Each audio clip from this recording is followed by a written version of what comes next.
Hi friends, ఎలా ఉన్నారు? అందరూ బాగున్నారా? నేను మీ సత్య. ఈరోజు గోంగూర నిలవ పచ్చడి ఎలా చేయాలో చూపిస్తాను. గోంగూర శుభ్రంగా కడిగి ఆరబెట్టుకోండి. కడాయిలో కొంచెం ఆయిల్ వేసుకుని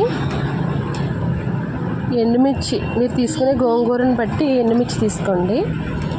ఎండుమిర్చి దోరగా వేయించుకోవాలి. దోరగా వేయించుకున్న తర్వాత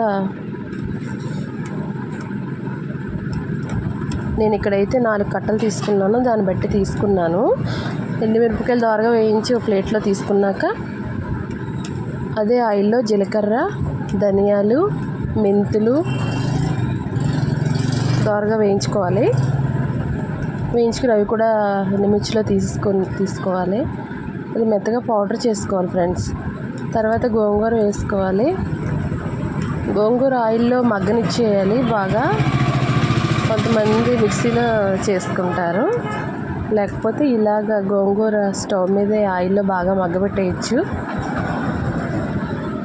మనం ఎండుమిర్చి ఆ పౌడర్ చేసుకోవాలి మిక్సీలో. గోంగూరలో కొంచెం సాల్ట్ వేసి బాగా మెత్తగా మగ్గేలాగా చూసుకొని తర్వాత మనం చేసిన పౌడర్ అందులో వేసుకోవాలి. వేసుకున్నాక బాగా కలపాలి.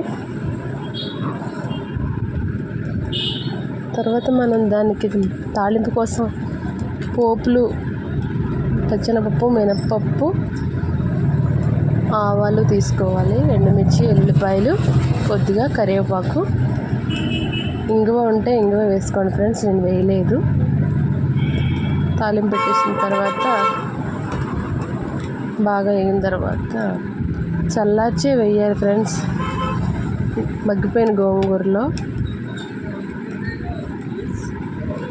ఇలా చేసుకుంటే ఒక 10 days వరకు పచ్చడి నిలవ ఉంటుంది ఫ్రెండ్స్. వేడివేడి అన్నంలో ఈ గోంగూర పచ్చడి వేసుకుంటే చాలా బాగుంటుంది. మీ అందరికీ తెలుసు. Thank you for watching. Thank you.